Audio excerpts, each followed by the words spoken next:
Hey, and welcome back to the podcaster's journey. Today, we're going to be talking about imposter syndrome and how we deal with that.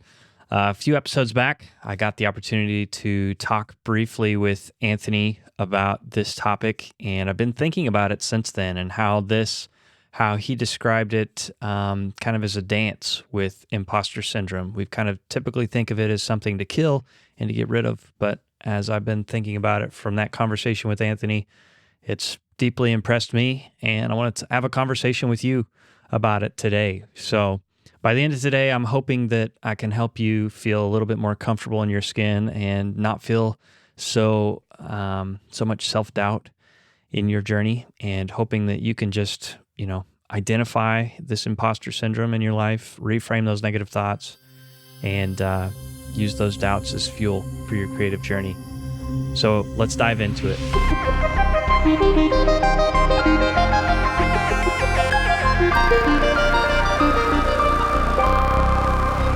So what is imposter syndrome? Well, imposter syndrome is simply the belief that your success or what you're experiencing in life isn't earned or deserved. Usually there's evidence, despite in the contrary, that you do deserve it and that you are good enough and that you do belong there. It's common among high achievers and creatives alike, and we often compare ourselves and hold ourselves to unrealistic high expectations. So if you match or tick any of those boxes, you're probably dealing with some form of imposter syndrome. And for me, imposter syndrome really showed up early in this journey when I was thinking about starting a podcast, and I was like, why would anybody want to listen to another new podcast? And for me, it was when I got to episode 3 of this episode and talking about authenticity as your superpower. And I realized, you know what? I may be on a journey and I might not know everything, but what I have to share is valuable and there's going to be a community for it. So I dove in anyway. And we're going to talk about more about how this reframing worked, but it's been fantastic. As I mentioned in the intro, just interviewing Anthony and some of his thoughts about it have definitely helped me kind of reframe it in my own mind, especially this idea that it's a dance and then we got to leverage this dance into figuring out how to deal with it rather than looking at imposter syndrome as something to kill, looking at it as something that is fuel for our fire as creatives. So what are some common triggers of imposter syndrome? The first one is going to be comparison to others. And I'm sure you've dealt with this. If you're trying to start a podcast, or if you already have started a podcast, maybe you listen to other people's podcasts and say, see, if you're starting out, I don't need to start another podcast. There's already got this podcast in this space, and they're already talking about these things. Or maybe you're already established, but you don't have quite the success that you're looking for, and you see somebody who's successful, and you're like, man, if only I could be like X, Y, and Z and do the things that they do. They've got it down so much better than I do.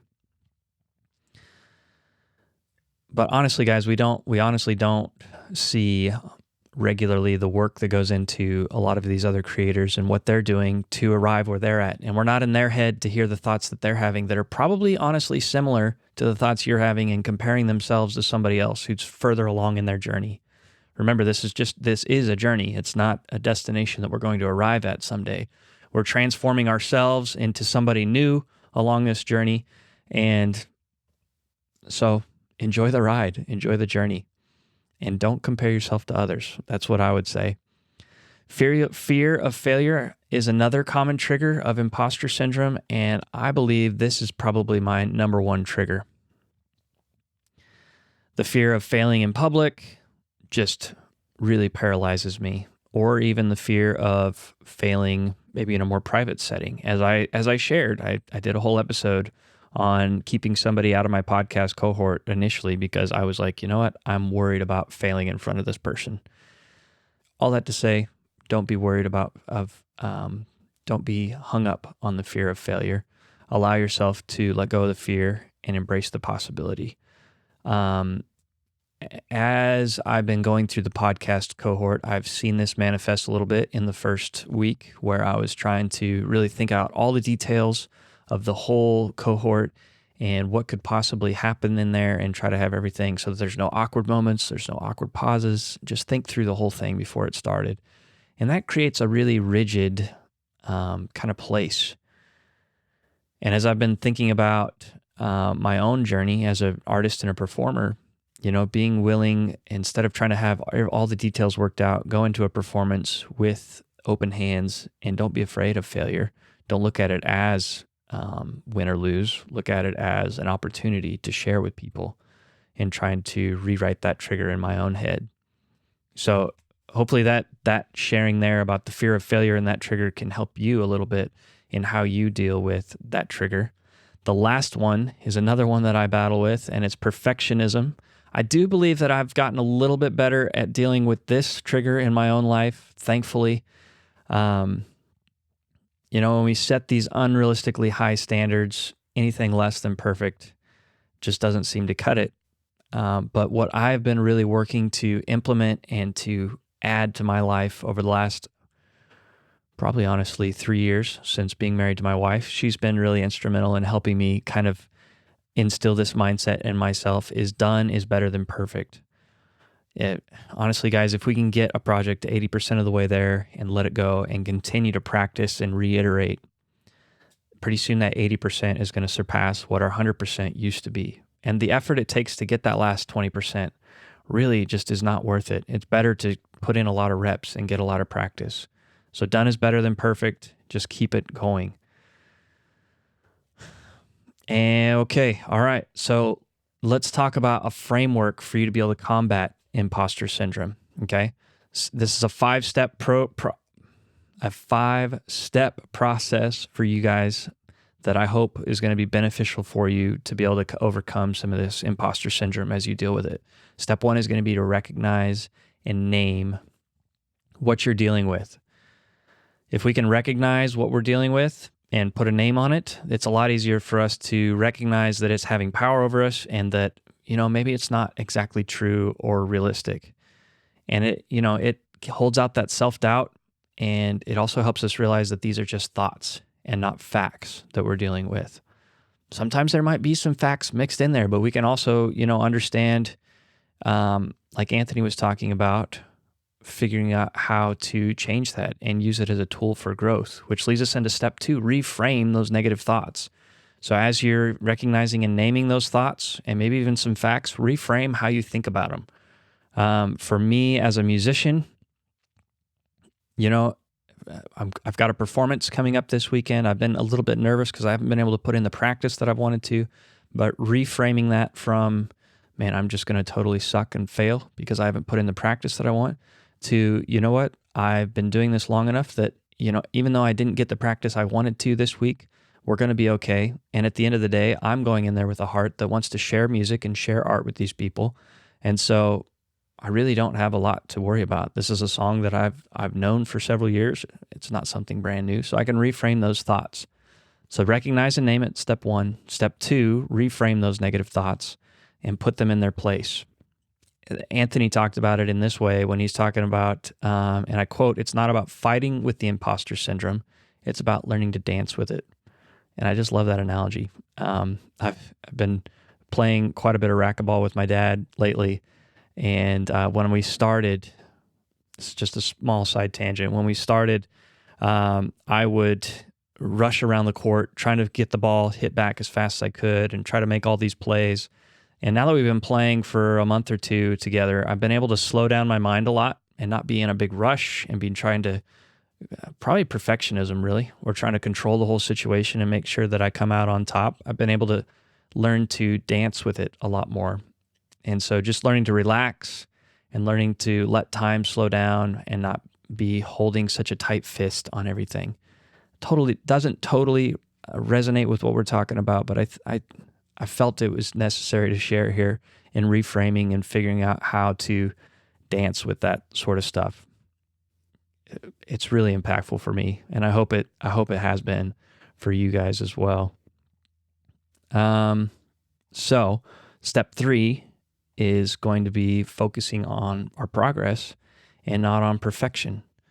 If we shift our mindset to celebrate our wins and measure the gain that we've had rather than the gap that we still have to get to where we want to be or where we think is going to be the finish line, you're going to be so much more happy. That finish line, we never really cross it, because the closer we get to it, the more things we learn that we don't know, and the more we learn that we could do better. So really, if we can measure, this is where I started. For me personally, this is where I started with my podcasting journey just about 8 or 12 weeks ago. And this is where I'm at now on episode 15. And I can see the growth that I've had. I can see the growth I've had in my process. I can see the growth I've had in my setup here in the studio and how things play out. So always be focusing on your progress and not trying to reach that perfection or the goal, because it's always going to be moving. And then step 4 is going to be to find a community and share your struggles. Because it's, Anthony, when I interviewed him, he shared about being vulnerable with his own doubts, helped him connect with others, and realized that feeling this way was part of the journey for many other creatives. And the more vulnerable I am with others and sharing the doubts I have and pushing into that fear and not allowing it to scare me away or trying to beat it to a pulp, I just find that other people are struggling as well. We're all humans. We're all experiencing a similar thing. And so why not encourage one another and build each other up through community and sharing our struggles? I think these struggles have less power over us when we let go of them and we stop trying to be the hero and figure everything out by ourselves. When we invite other people in and we see, oh, this is kind of normal. This is a more normal human experience. I'm not alone in how I'm dealing with this. And step 5 is probably, all of these are important, but this one is paramount to your success, is to just keep showing up. It doesn't matter how you feel. Confidence grows through action. So showing up again and again and again is how you're going to get there. And this is where your why is going to show up and is going to help you out a ton. If you're able to understand your why more clearly and more succinctly, it's going to help you continue to show up day after day, even when you're feeling like you shouldn't be there. And so there's our 5 steps. Real quick recap. Step 1 is going to be to recognize and name it. Step 2 is going to be to reframe those negative thoughts and rethink about how they're affecting you. And then step 3 is focus on your progress, celebrate your wins, every single one. Step 4 is to share your struggles, build your community around you to help you carry that load. And step 5 is just going to be to keep showing up.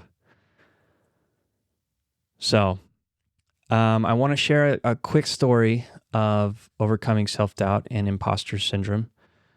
And I think I've shared this before, but the time that really sticks out to me of when I was struggling with imposter syndrome and nearly quit because of it was in music school. And I had just gotten into music school my sophomore year of college, had changed majors from nursing and started my second year of college, moving into music school.